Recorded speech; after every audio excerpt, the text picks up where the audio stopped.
Well, we want to make personal appearances, but there's things to be sorted out at the moment. And also, I've only sort of had 6 hours rehearsal with the band. The band at the moment are a band in their own right, you know, they made a record on their own. Yeah. But we want to team up together, because I've known the boys for so long, and they played on the record as well. All of them? All except the bass player, which unfortunately he didn't play. I wish he had it. What were you doing before that? Just writing songs, and I found a partner who wrote the lyrics. And Tell us about him, as he's not here with us today. Well, I met him for an advertisement in the paper, sort of a bit like a marriage hearts bureau. You know? Yeah, it said lyric writer, you know, wants sort of to meet sort of songwriter. So I couldn't write lyrics, so I teamed up with him. Luckily, he was a very good lyric writer. We should have his name, I think. Bernie Taupin. There you go. Right. And we sort of teamed up from there, and we've been very lucky. We haven't written a hit yet, but we've been very lucky. But you've written a lot of material. We've written a lot of material, yeah. And is it all on the album? Yeah. Well, we got. I mean to say, all the material on the album is yours. Is ours, yeah. And the album's called? Empty Sky. Well, now, how about choosing a song from that and doing it for us right now? Yeah, I'd like to do one side 2 called Sails. Thank you very much, and good evening. Welcome to the show. That was a number called Your Song. The next number we're going to do is one of my personal favourites that we've written so far, and it's called The Border Song. The next song we're going to do owes a great deal to the arrangement by Paul Buckmaster, and also to the harp playing of Miss Skylar Kanga. The song is called 60 Years On. Thank you. Oh, dear me. Thank you very much. It's time now in the programme to introduce my partner and lyric writer, Bernie Taupin. He's probably more important than me when it comes to writing the songs, because he has to write the words before I write the music. So can I have a warm hand, please, for Bernie Taupin?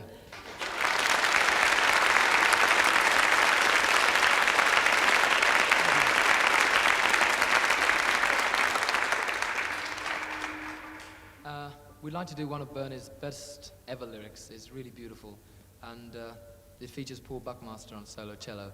The number is called The Greatest Discovery. Thank you very much. I'd like to thank you all for coming along tonight, because the next song is going to be the last number and I won't have a chance afterwards. Thank you very much for being a nice audience. Before we do the next number, I'd like to introduce on bass guitar, Dee Murray, and on drums, Nigel, I've got the biggest kid in the world, Olsen, and my new band, and we're going to do a number called Burn Down the Mission. Thank you very much. Yeah, I come from Pinner, which is about 15 miles from London in Middlesex, and I spent all my life there really until I just moved recently into London. Musically, I taught myself to play when I was about 4, sort of just played by ear, and then my parents said, oh, you know, you must take lessons and be trained. So I didn't really like that very much, but I did that, and I won a scholarship to go to the Royal Academy of Music in London, and I did that for 5 years, every Saturday morning, you know, after sort of went to school from Monday to Friday, and then went to the academy on a Saturday morning, which I found a drag because I wanted to play football and things like that, you know. And I stayed there for 5 years doing all this, and I practiced and I didn't practice. I passed all my exams okay. I was very lucky, sort of thing like that. But I could have stayed there full time after I left, but I wasn't really that much into classical music at the time, and I had a semi-professional group who I played with, and I was more interested in that. And when I was 17, I had left school and I joined a music publisher. I still had the group going. And I worked in the music publishers for about a year, just making tea and delivering parcels and things like that.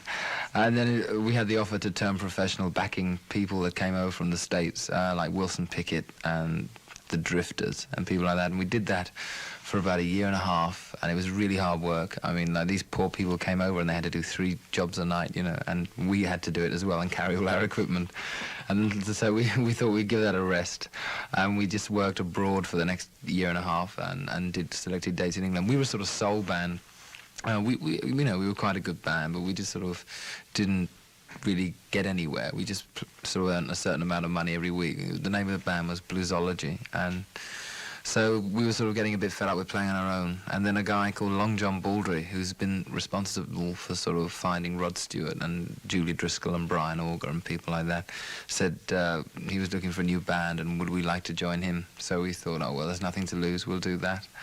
So I stayed with him for about another year. And then I got really tired. All I was doing was just playing an organ in a backing group and not singing, nothing creative. I was just sort of, it was like a 9-to-5 job, really, and really getting nowhere. So I thought, right, the big plunge must be taken. So there was an advert in the paper, a musical paper in England saying Liberty Records wants talent, etc., etc. Because they just they just gone independent in England. And so I thought, well, I got nothing to lose, I'll phone them up. And so I said I wanted to write songs, and they said, come and see us. So I went to see them, and I said, listen, I can't write lyrics. I couldn't even write songs, let alone, but I told them I could write songs. And they said, well, there's a guy here from Lincolnshire, which is sort of right up in the north of England, who's written in, who says he can write lyrics. Are you interested? So I said, oh, yeah, of course.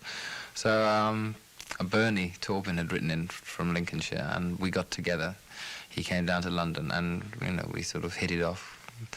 I failed a recording test for Liberty Records. No wonder I didn't fail. Oh, God, embarrassment. And so the person at Liberty Records was very nice and said, well, seeing as you want to write songs, I've got a contact at Dick James Music, who was the Beatles publisher and the Hollies publisher, the Spencer Davis publisher, the Mamas and Papas. So we went there, and I made about 15 demos before Dick even found out who I was. And he suddenly said, well, who is this guy? Because I was Reg Dwight at the time, which is my real name. So he's heard the songs and he liked us, and he signed us for 3 years. And that's basically how we sort of got together to start writing songs. Bernie had written in and thrown the letter away, and his mother had posted it for him, which was a quirk of fate if ever there was one. Yeah. And for the first year and a half we were with Dick, he was sort of, you must write a song for Engelbert Humperdinck, and you must write a song for Tom Jones. And we couldn't write like that.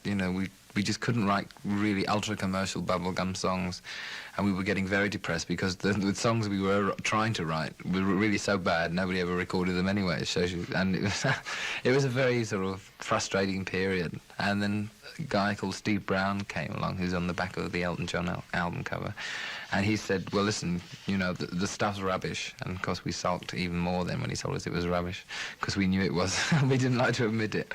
And he said, just do what you want to do, just write. And write exactly how you want to do it. You've got nothing to lose. So we said, all right. From that sort of day on, we just have written exactly how we wanted to. We've been asked to write special songs for special people, and we haven't done it because it wouldn't have turned out right. We just write and exactly how we feel it, and it sort of began to work straight away from then on. Can you tell us, as you just said, you write what you feel, but is there any way you can describe Elton John's music? Not really, no, because it's very weird. Bernie writes the lyrics first and gives them to me, and they can lay on top of the piano for a long time before I even look at them. I just know when I'm going to write a song, and I look through the lyrics, and you can look through lyrics and find that there's certain songs that would, looking at your song, it would obviously have to be slow, looking at the lyric, and then looking at the cage, it's sort of a fast thing. It comes to me automatically. People say, well, I would never have done that. And I say, well, it just comes to me.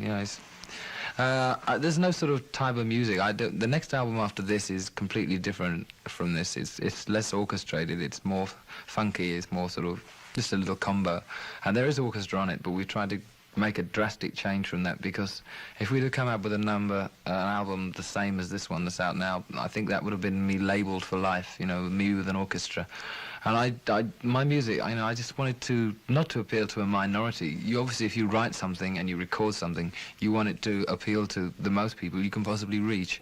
And that's, I don't want to get put into one little bag and I'm just for so-and-so, I'm just for folk fans, I'm just for rhythm and blues fans. I just want it to be sort of accepted on a large scale. And I think if most musicians are honest, that's where they like to be at, Well, I'll pick your song because that probably has this most story behind it. Bernie it's about his girlfriend at the time, and he was going through, he was drastically in love with her, and I seized upon this song. I said, hello, Taupin, you've struck again, I knew what it was about immediately, and he was very hung up on her, and it's all over now. But Bernie and I have got to know each other sort of very well. We've known each other for 2 years, and all these lyrics, some of these lyrics, I can read them like a book, And that, as soon as I saw that, I thought, right, I know what that's about.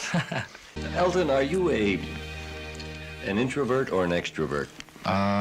It depends. I'm very basically, I'm very, very crazy sort of person. I like wearing outrageous clothes, not for the sake of it, but if I see something, very rarely I see something that catches my eye, but if I do see it, I'll buy it straight away and wear it. I don't know, I'm a very sort of normal person when it comes down to furniture and buying things and like that, you know, and cars.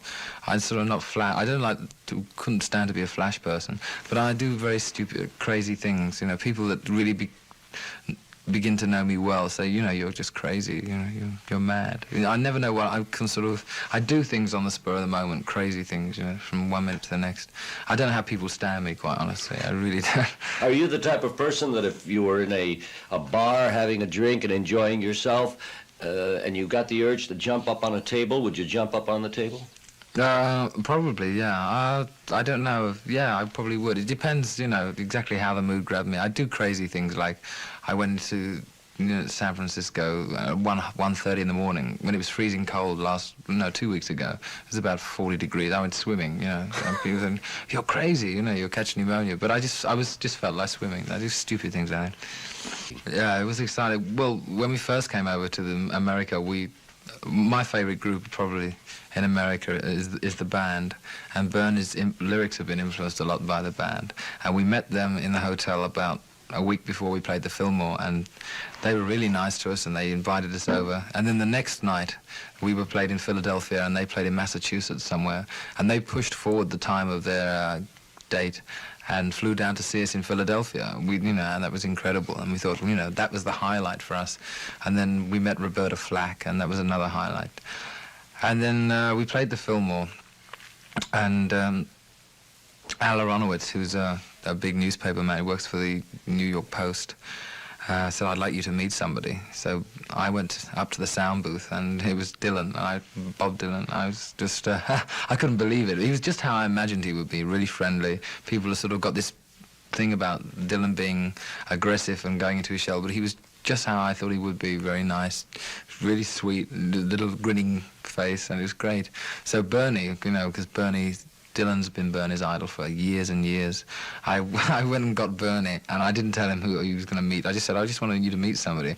I took him up there, and I said, Bernie, this is Bob Dylan. And I just left him there because I had to go on stage at that very moment, and Bernie's face was a picture. And so, you know, I thought, well, people say, well, Dylan doesn't really come out very much. And, you know, that was really a highlight, really one of the highlights of my life. And then he came up to the dressing room, and he was there for a long time. Michael J. Pollard came up, Paul Simon, Al Cooper, and then the band, and it was just a continual flow of, you know, of superstars and people like that. And the next night, someone said, someone wants to see you in the sound booth. And I went back, and Dylan was there again, and he said, hi, I really enjoyed it, and I brought my wife to see it tonight. And that was incredible, you know. It hasn't sunk in yet, you know. The compliment that is just, oh, I mean, like, we've had so many highlights. They get better and better, but I really don't think there can be a better highlight for me than that, you know. It was really fantastic. Not really, no. We only came over, really, at the end of August for a 3-week visit. It was a gamble, and we thought, oh, shall we come over? We're not getting many money. The record company said, come over, because the record, you know, it will help the sales. So we thought, all right, we'll come. And then from playing that first night in the Troubadour Club in Los Angeles, it all sort of exploded. And from then on, things have got better and better and better. We haven't had any disappointments at all. Not really. It's just, things have happened so quick. I haven't really had time to sit back and think. But no, there haven't been any disappointments. Everything's been incredible. No. A funny thing is that we haven't really done that many performances in England. I only started doing performances in England about 2 months before I came over to the States for the first time. In fact, we've only played about 20 times in England, which is very odd. I know, we've never had a bad... The only thing, actually, I have had the urge to walk off stage once. The first ever gig I ever did was in Paris, and it was at Théâtre de la Champs-Élysées, and we were first on the bill to Sergio Mendes in Brazil '66. And I thought it was a very weird combination to have me on with Sergio Mendes anyway, but they said, no, it's all right, you know, they all know what's happening over there. So the first gig, and everyone's a bit nervous, and I came out on stage, introduced, and the audience apparently didn't know I was going to be on, and they just thought it was going to be 2.5 hours of Sergio Mendes. And so they said, now, ladies and gentlemen, Elton John. And I walked on stage and things were thrown at me and boos and cat whistles. And I thought, oh, really charming, you know. So for 45 minutes, but the band played very well and we started playing and half of the audience really liked it and half the audience really hated it, you know. They just didn't want to know. They just wanted, you know, they just threw things and I was more determined to I thought, shall I walk off? But I thought, well, what's the point, you know? So we played our full set. And then I thought, well, you know, that's Sergio Mendes is going to go down very well, you know. I'll stay and we had to catch a plane, but I thought I'll stay for the first number. Sergio Mendes came on, and he had the same thing. You know, the Paris audiences are crazy. Paris audiences, well, the French, I've always had the idea that the French are crazy anyway.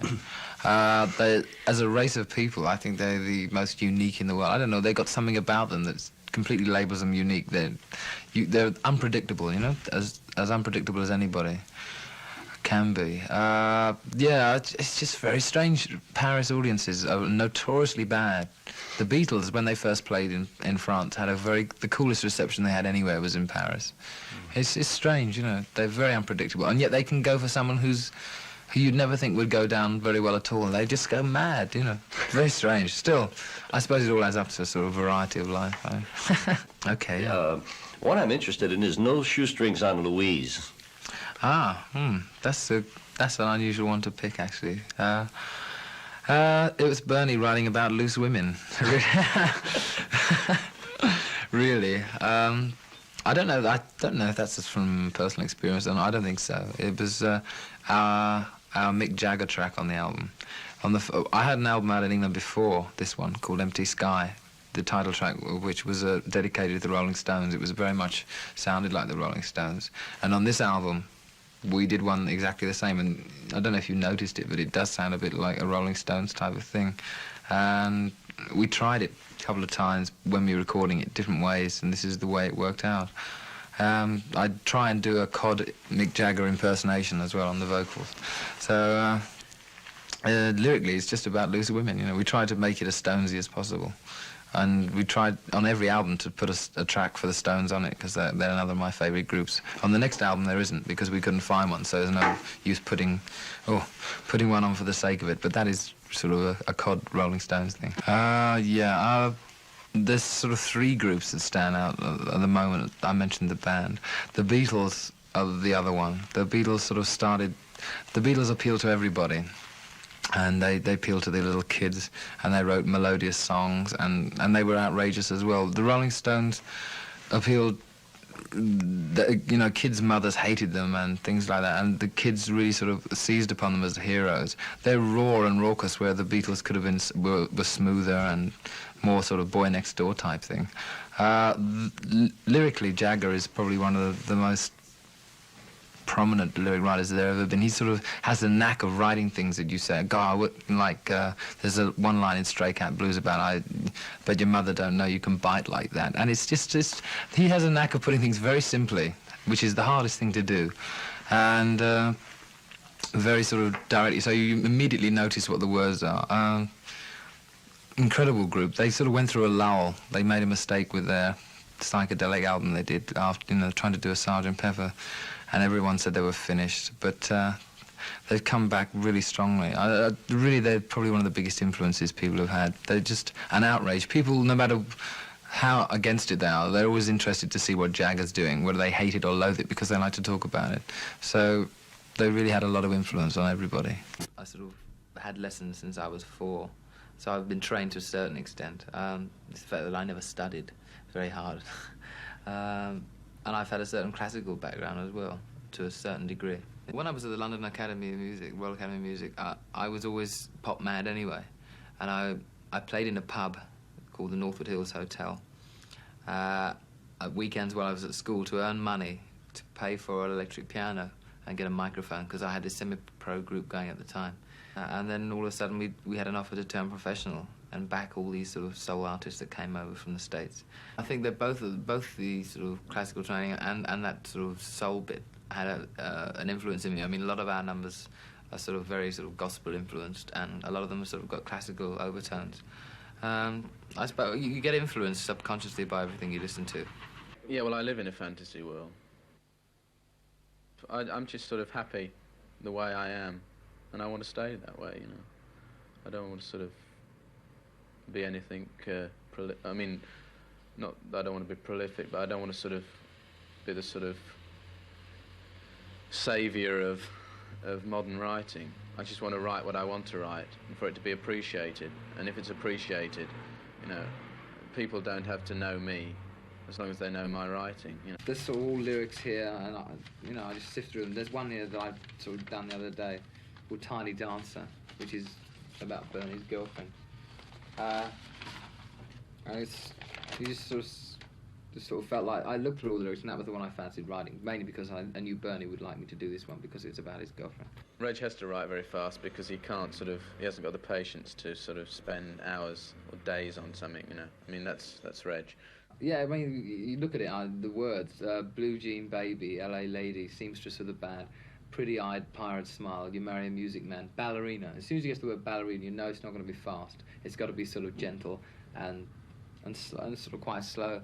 So, I mean, like, the way it's written here is a verse, it's a chorus, or a middle eight and a chorus, then another verse. I just sort of ran it through and then put two verses together, then a middle eight, then a chorus, and then back to the verse sort of thing. It happens very quickly. It sounds long, but it sort of starts off, blue jean baby, LA lady, seamstress for the band.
Big sort of fast, not a fast, but it's quite heavy then. The drums are in, well, they will be by that time, and and then it just drops again and goes back to that first verse. It's just the way you have to build things.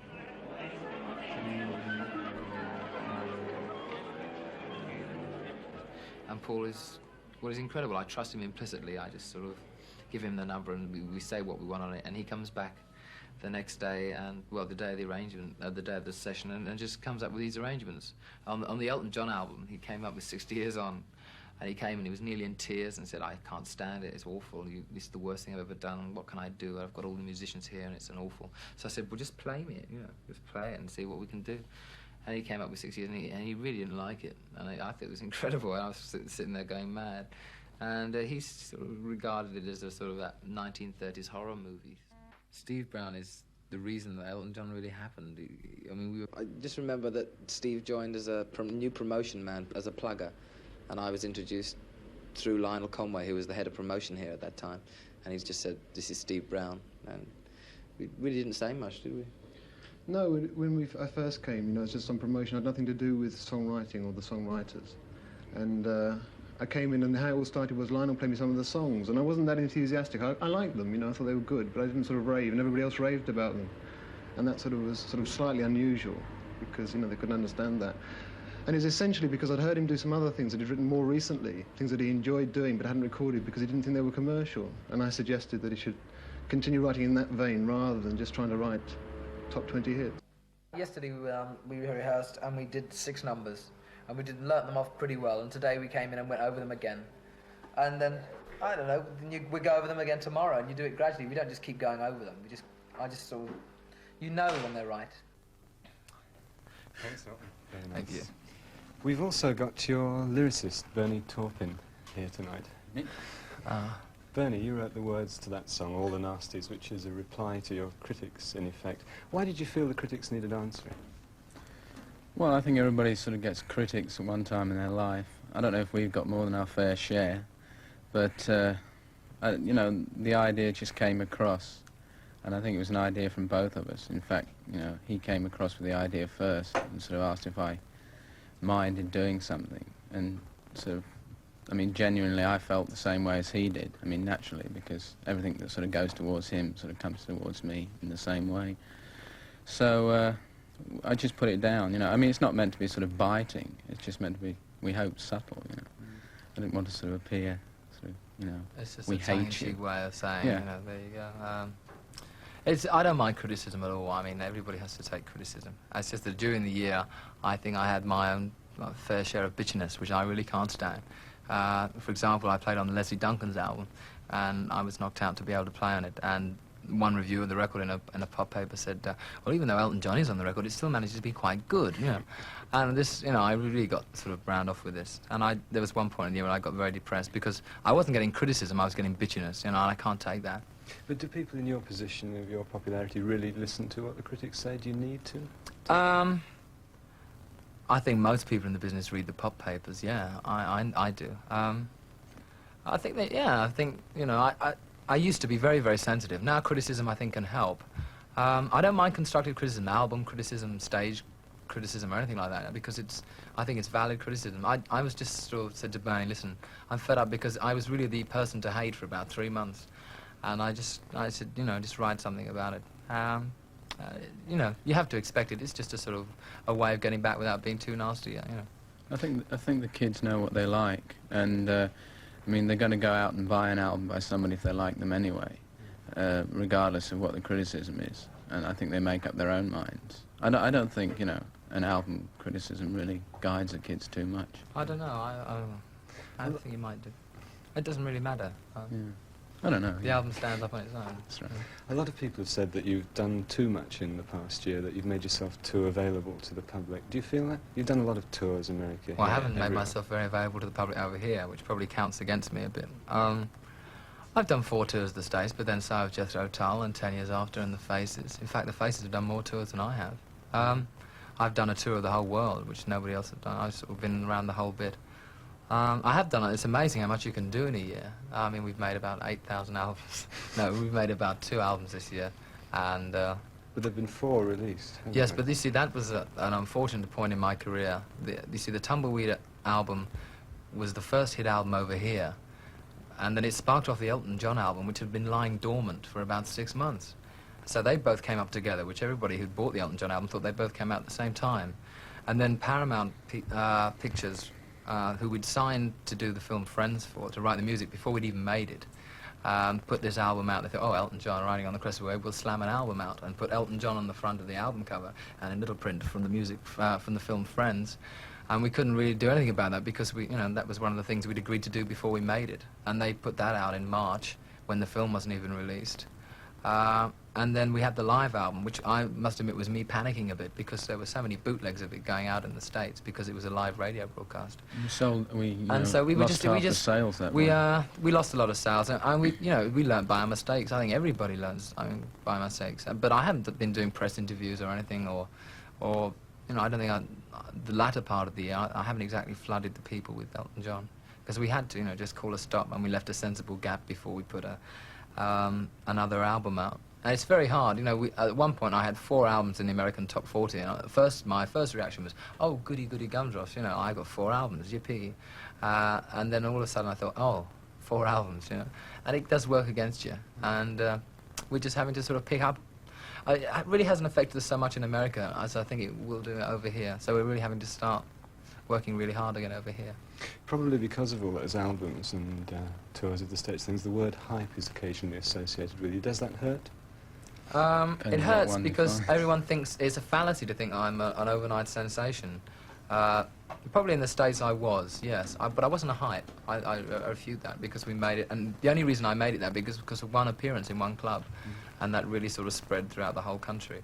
But over here, people thought I was a hype because they thought I was an overnight sort of person, but in fact I've been making records like Lady Samantha was 2 years out before the Elton John album, then we had the Empty Sky album, and we've been sort of building a prestige thing, word of mouth thing for about a couple of years, so really I refute that. No, it does hurt to be called a hype, because I don't think I am a sort of hype. I associate a hype, an obvious hype, something like Brinsley Schwartz were when they were subjected to that awful thing that they had, you know, everyone was flown over to New York, which really did do the group some immense harm, which is a shame, because I think they're probably one of the best groups we've got.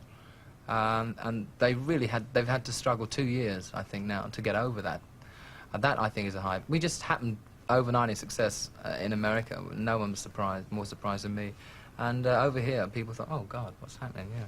It's strange. What's going to happen next year, then? Are you changing tactics, or...? Well, I've got a guitarist, thank God, in the band who I've been wanting to get for ages. And he'll be joining. I can't say who it is yet. And we're doing an album all together, the group, it's the four of us, in France. And it'll be hopefully a sort of return to the Empty Sky sort of thing. I want to sort of do some more. I've got some rock and roll things written, and I want to put them down. And probably be a simpler Elton John album. I hope so, anyway.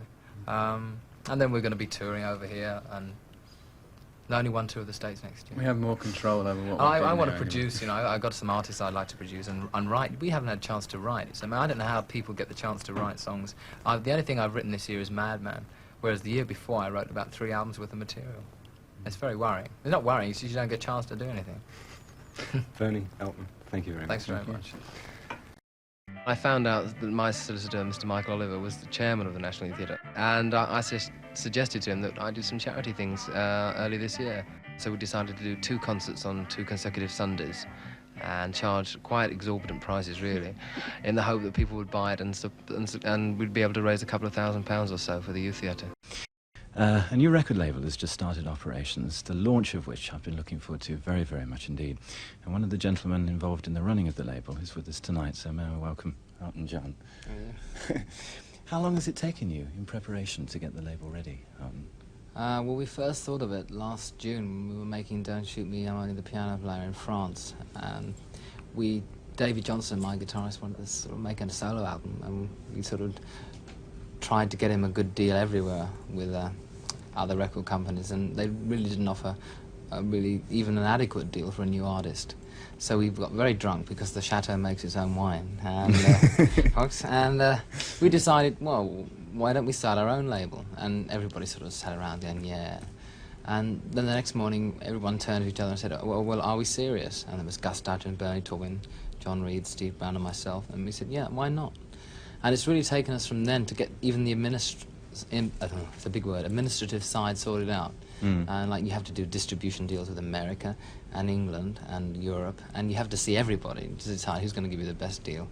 And we haven't even touched on Japan or Australia yet. It's very, you know, it takes a long time to set even half the world up.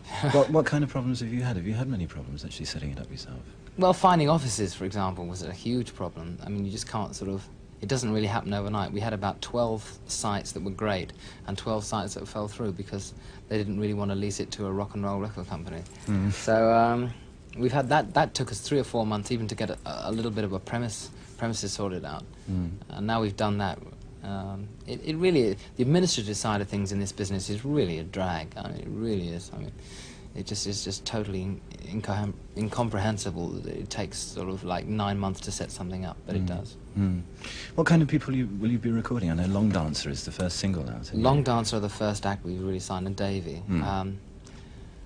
We were supposed to sign Bruce Johnson. Whether that is on or off, and I can't really say at the moment because he's pulled out of 3 deals in a year. We still probably might have Bruce. I don't know. We've got 2 or 3 other acts that we might be interested in signing. People that you've probably heard of. Again, that's a very difficult thing because if you try and sign an act, it could be on and off. The situation can be on and off very easily. But we've had an amazing response. We put a full-page advertisement in one of the leading musical weeklies, and we had a good response from that. We've listened to every single thing that have come in, and we still get loads of tapes every day. And we found a couple of people from just people sending in tapes, which is very encouraging. I think the musical standards have gone up a little bit. What about What's going to happen in terms of recording freedom, because so many people say that they are inhibited by record labels and just the amount of time, for example, that one gets in. No, well, that's the reason why we set it up. The whole reason for starting a record label was to get away from the, well, you must record an album in 15 hours type syndrome, and also we give most of our artists get at least 10% record royalties, which is very, very high. That's another one of the reasons. And like David Johnson, for example, has been making his album. Dave, if you're listening, hurry up. Has been making his album since last June. I know he's been touring with me, but I mean, there's no real limit onto what people can do if we're behind them. For example, there's a young guy came in this week who's 18 years old. He plays the piano, and we listened to his songs and we thought, well, they're not very good. And then we sat down and said, well, was I writing very good songs when I was 18? And I said, well, I wasn't writing any songs when I was 18.